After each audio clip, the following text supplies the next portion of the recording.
escuchando Notimundo. Periodismo objetivo, responsable y equitativo.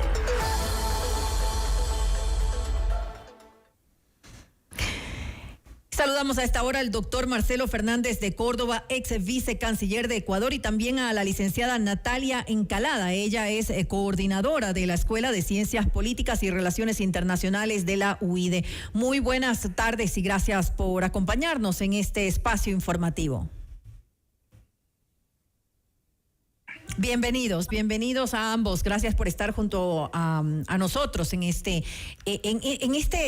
conversación que vamos a tener respecto a lo que ha ocurrido. Comienzo preguntándole a usted, doctor Fernández de Córdoba, ¿qué decir de esta decisión del presidente Daniel Noboa y de su clara postura con relación a este tema, luego de que Nicolás Maduro haya rechazado recibir a ciudadanos venezolanos que llegan desde Estados Unidos? En realidad, la posición del presidente Noboa es la correcta. Es la correcta no solamente por consideraciones humanitarias, sino principalmente porque se trata de ecuatorianos. Se trata de connacionales. Me refiero a los venezolanos. Es la decisión de el presidente Daniel Noboa de no recibir los vuelos de ciudadanos que no sean ecuatorianos, por si acaso vayan a querer traer venezolanos a nuestro país. No, es la posición correcta, pues cada persona que ha sido expulsada de los Estados Unidos debe retornar a su país de origen. Eso es lo natural. La posición del presidente Noboa es absolutamente correcta en los dos casos, en recibir a los ecuatorianos y en no recibir a personas que provengan de otros países, así sean países latinoamericanos, que son principalmente los más afectados con las decisiones del presidente Trump. Es una decisión que tiene su lógica frente a la realidad nacional. Si para nosotros la llegada de ecuatorianos va a ser hasta cierto punto un esfuerzo adicional que tiene que hacer el gobierno para darles esos 3 meses de sueldo, para buscarles trabajo. En fin de cuentas, hay que pensar que muchos de los expulsados de los Estados Unidos prácticamente viajan simplemente con la ropa que están puestos. Y ni siquiera eso, porque les da unos bonos como si fueran criminales. Entonces, criminales condenados, no me refiero, porque sí habrá algunos que han sido condenados en las cárceles de Estados Unidos, pero la gran mayoría no son criminales, son gente que ha buscado realmente un sitio para vivir mejor, personalmente para ellos y sus familias, buscando medios de vida que sean adecuados y que por ciertas circunstancias aquí en el país se les hace más difícil.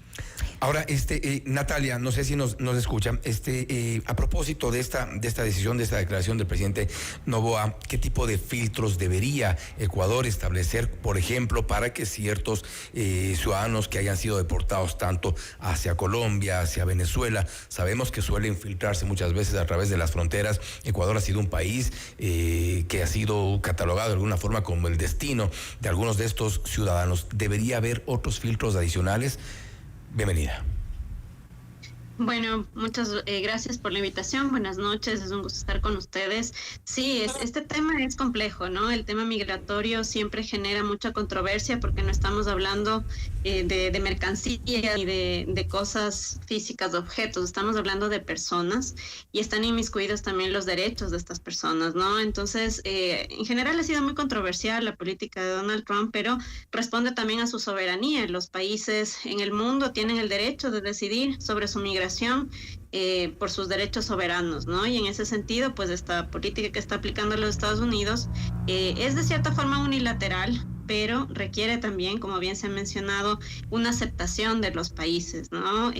Estas deportaciones no son nuevas, se han hecho anteriormente, hay programas bilaterales para realizar esto, pero bueno, en esta coyuntura, como bien se ha mencionado, en el caso de recibir a los nacionales, es un caso, es una situación comprensible, es una situación en la cual, como se ha visto, por ejemplo, en el caso del gobierno del presidente Noboa, está dando apoyo a sus connacionales. En el caso de terceros países es complicado, ¿no? Es más complicado porque estamos hablando justamente de personas que deberían ser recibidas en su país y en este caso, como te ha mencionado también, podrían filtrarse, ¿no? Podrían también desde ciertos pasos irregulares filtrarse. Eso es parte también, como decíamos, de la soberanía del Estado, de reforzar esa seguridad en sus fronteras, pero como decíamos también siempre resguardando ese de respeto a los derechos humanos, ¿no? El tema es no confundir, como también mencionaba el embajador, de alguna forma no criminalizar a estas personas. Es verdad que son blanco de una política migratoria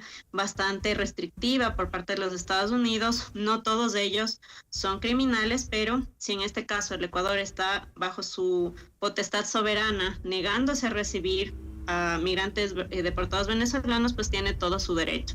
Y así también deberá generar la política integral de seguridad de las fronteras, etcétera, para que eso se cumpla. Ahora, licenciada Encalada, ¿qué puede pasar con esos migrantes entonces ahora? ¿Cuáles son las alternativas que tiene Estados Unidos? Sí, bueno, en este caso es un tema, como yo decía, bastante delicado, porque en el momento en el que no reciben en su país de origen, Estados Unidos estará negociando para que, pues por algún tipo de acuerdo, lo reciban en terceros países. Hemos visto el caso de El Salvador, hemos visto el caso de Honduras, que se han mostrado bastante abiertos a recibir a estas personas deportadas, no lo de sus países, a cambio de cierta cooperación, ¿no? Entonces, de alguna forma, como digo, todo responde a aquellos intereses nacionales de los países en específico y bueno, en este caso justamente otros países no lo recibirán, como el caso del Ecuador, y el problema es que estas personas se quedan en un limbo migratorio, se quedan en una indecisión legal porque de alguna forma no se sabe qué va a pasar con ellos igual en esos países, ¿no? Incluso si lo reciben, no sabemos qué es lo que pueda pasar con ellos porque seguramente no los van a recibir de forma permanente. Eso le iba a preguntar. ¿No? Entonces ahí es donde... bajo qué figura los reciben? ¿De forma temporal? Es decir, ¿cuáles son los condicionamientos? Eso depende de cada país.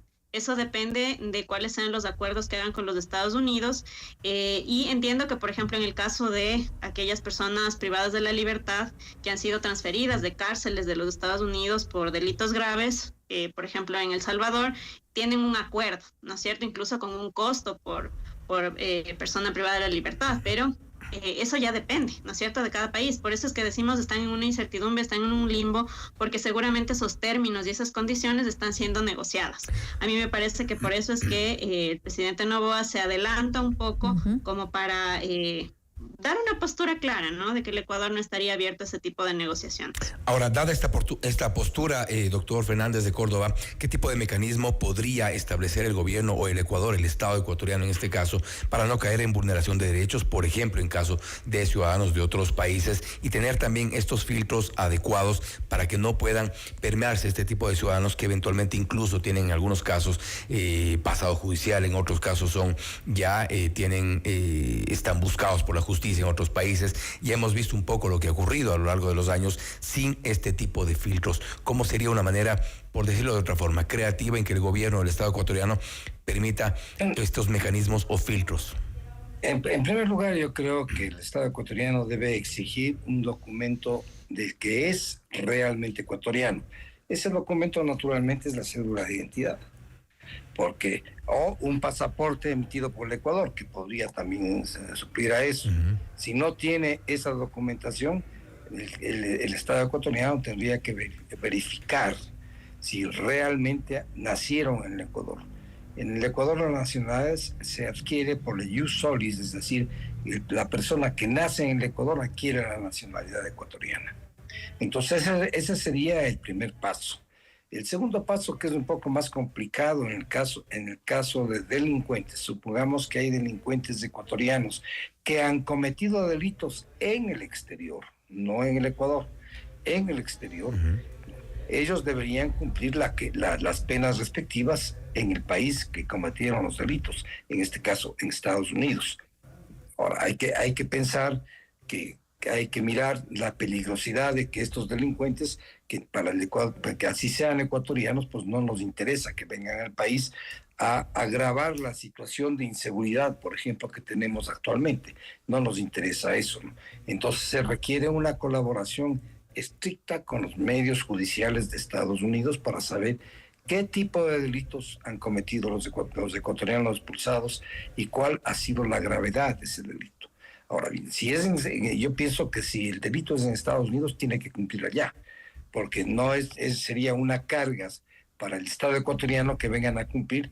¿Y qué ley se aplica? Si en Estados Unidos le dan una sentencia de 30, 40 años y vienen al Ecuador, ¿qué se va a aplicar?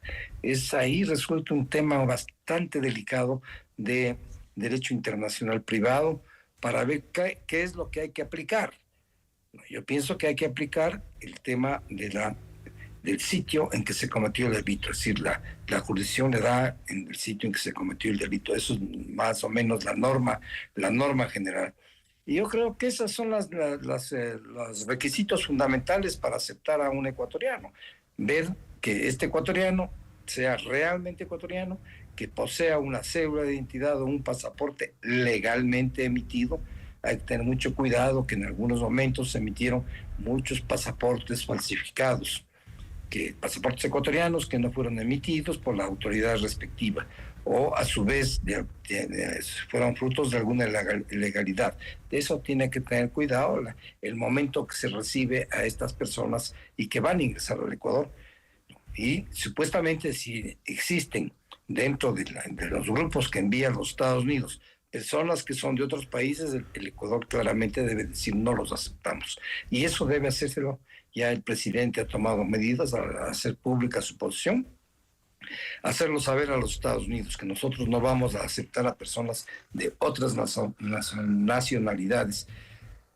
Esto cerraría un poco, y creo que lo hace bien el presidente, a este tipo de acuerdos que acaban de mencionar con países centroamericanos de recibir a personas en determinadas circunstancias que no son de otros países. Yo creo que hace bien el presidente a no recibir personas que no sean ecuatorianos. Los propios ecuatorianos que van a regresan en una situación muy difícil. Han sido expulsados, posiblemente muchos de ellos que actuaban dentro de Estados Unidos de una manera honesta, trabajadores honestos que han adquirido propiedades allá, de pronto tienen que subirse a un avión y venir al Ecuador. Es una situación bien difícil. El Estado ecuatoriano tiene que buscar la manera de ayudarlos. Está perfectamente lo que dice el presidente, inclusive podría ir un poco más allá. Si necesitan asistencia médica, que esa asistencia médica se la dé de forma gratuita, ¿no? Y si se trata de menores de edad que son expulsados, porque pues, estamos viendo que podrían ser familias enteras que las expulsen, entonces habría que darle una protección especial a los menores de edad, unas facilidades para que puedan ingresar absolutamente en los colegios del Ecuador, en los colegios o en las universidades que se traten en el Ecuador, para facilitarles la adaptación en el país. Porque hay que tener presente que muchos de estos de los ecuatorianos, hay un grupo muy grande de ecuatorianos que han salido del país hace décadas y han permanecido en Estados Unidos décadas haciendo un trabajo honesto, haciendo un trabajo para ganarse la vida de una manera correcta y que de pronto no tienen papeles. Eso es algo que en Estados Unidos está penado este rato con la expulsión, ¿no? Ahora, a propósito de lo que está ocurriendo, licenciada Encalada, ¿debería haber una política migratoria distinta en nuestro país, tomando en cuenta que pueden ocurrir este tipo de situaciones? Ya hablaban, ya decía Fausto esto de que deben haber filtros, tal vez nos hemos descuidado en ese sentido, es decir, ¿debemos endurecer las políticas migratorias?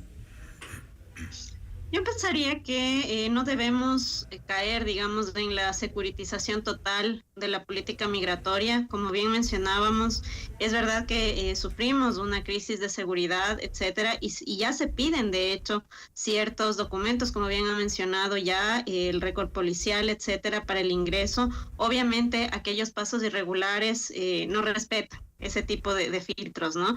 Pero yo pensaría que ponernos demasiado restrictivos en el ámbito migratorio también tiene una repercusión muy importante a nivel social y a nivel, justamente como decíamos, de los derechos humanos, ¿no? Pensemos que de todas formas igual siempre es un derecho migrar.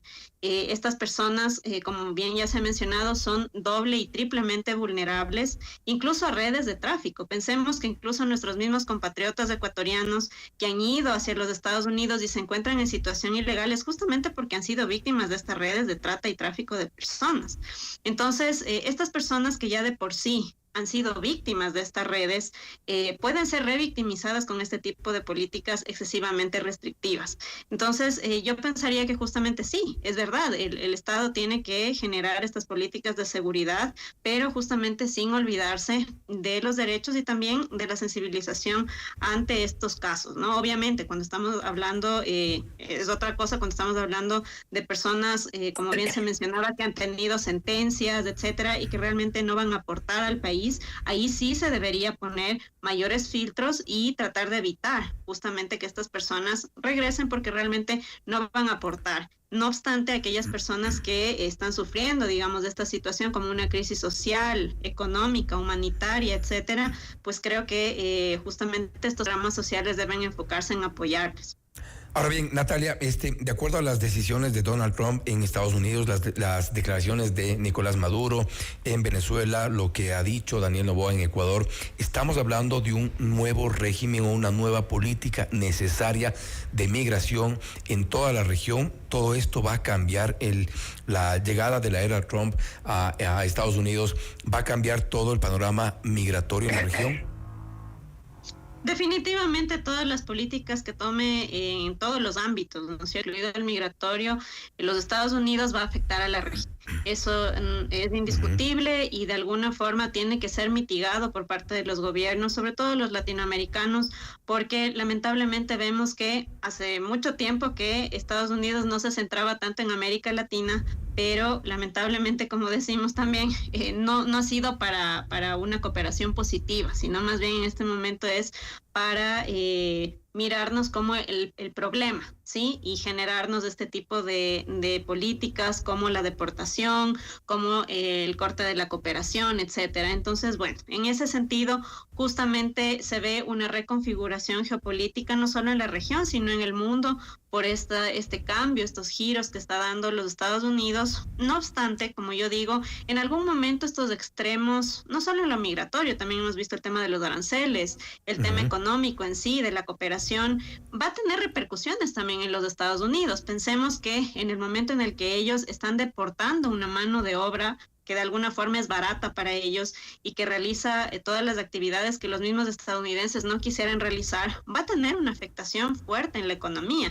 Recordemos lo que pasó, por ejemplo, en el Brexit en Reino Unido, cuando todas las personas de Europa Oriental retornaron a sus países por la falta de este acuerdo de la Unión Europea y Reino Unido se quedó, por ejemplo, sin trabajadores de la construcción, sin personas que manejen camiones y sin personas que hagan en general trabajos no calificados. Eso paralizó prácticamente la economía por varios meses. Entonces, en ese sentido, creo que es verdad que se han dado estas políticas tal vez de forma abrupta, pero en algún momento van a tener que moderarse. Pero no se ve posible tampoco. Tampoco es aplicable, ¿no? Tampoco es aplicable. En algún momento se hablaba también de la preocupación de cómo se va a implementar. Piensen que igual a los Estados Unidos le cuesta millones este tipo de políticas de deportación y de alguna forma también a nivel legal va a haber un momento en el que hay casos en los que no es aplicable. No se ve posible tampoco una posición regional tomando en cuenta las diferencias entre los mandatarios de Latinoamérica. Así es, justamente yo me refería a la soberanía de cada estado y en el tema migratorio eso es un tema muy delicado y es un tema individual de cada estado y como bien se ha mencionado también de la ideología del gobierno de turno. Entonces, bueno, sería excelente que la región tome alguna postura, que la región busque alguna solución en conjunto, pero al momento vemos una polarización bastante fuerte.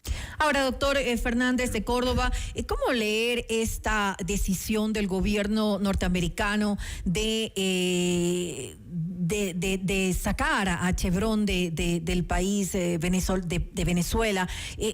¿Cómo se lee esto? Porque de alguna manera se habría abierto esta comunicación entre Estados Unidos y Venezuela, que resultaba hasta cierto punto contradictoria, luego de que no había sido aceptado Nicolás Maduro como presidente de Venezuela. Sin embargo, luego se abrió esta comunicación entre ambos países. ¿Pero por qué ahora lo de Chevron? Bueno, lo de Chevron tiene su origen en el hecho de no haber realizado unas elecciones limpias. Existe la constancia fehaciente de todos los países del mundo que en Venezuela se tuvo unas elecciones que fueron totalmente fraudulentas. Esa es la explicación que da el propio presidente Trump a esta decisión de sacar a la Chevron de Venezuela. Esto es exactamente una medida económica, porque entiendo yo, si los datos son más o menos correctos, son alrededor de 600,000 barriles diarios que enviaba Venezuela a los Estados Unidos. Esto para el gobierno de Maduro es un golpe sumamente fuerte. Ubicar esos 600,000 barriles en otros países puede ser muy costoso.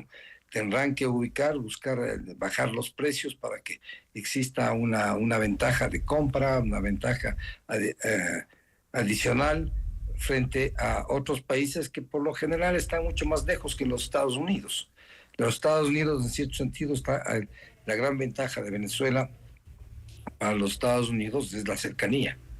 Obviamente la cercanía es relativa porque están lejos, pero si comparamos que van a vender esos barriles de petróleo a Japón, por ejemplo, el costo del transporte es sumamente grande y además tendrían que castigar el precio. Es una medida económica para forzar al gobierno de Maduro a que retorne el país a un régimen democrático y democráticamente elegido, sin un fraude tan monumental como el que dio el presidente Maduro, al no exhibir ni una sola de las actas que él decía que le daban como ganador. En cambio, por el otro lado,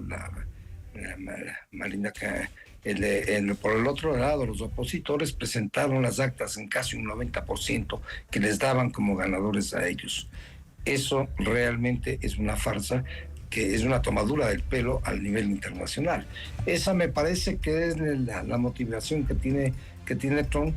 Inicialmente parecía que iba a haber una relación un poco diferente al haber enviado un enviado especial para que trate con Maduro, pero se ve que no, qué es lo que trataron no sabemos exactamente, pero está a todas luces que Estados Unidos no será satisfecho con este gobierno en América Latina, que realmente es violatorio inclusive de muchos de derechos humanos. Así es. Por la cual inclusive la Corte Penal Internacional ha emitido un orden de captura para el presidente Maduro. Y con esto toma esta decisión que afecta a Venezuela. Importante lo que señala el doctor Marcelo Fernández de Córdoba, la ilegitimidad en el poder de Nicolás Maduro, que creo que es también la raíz de varios de los problemas que afectan además a la región. Agradecemos a los dos por haber estado con nosotros en Notimundo Estelar. Gracias también. Gracias, la licenciada Natalia Encalada, coordinadora de la Escuela de Ciencias Políticas y Relaciones Internacionales de la UID, y el doctor Marcelo Fernández de Córdoba, ex vicecanciller del Ecuador, en Notimundo Estelar, siempre bien informados. Usted está escuchando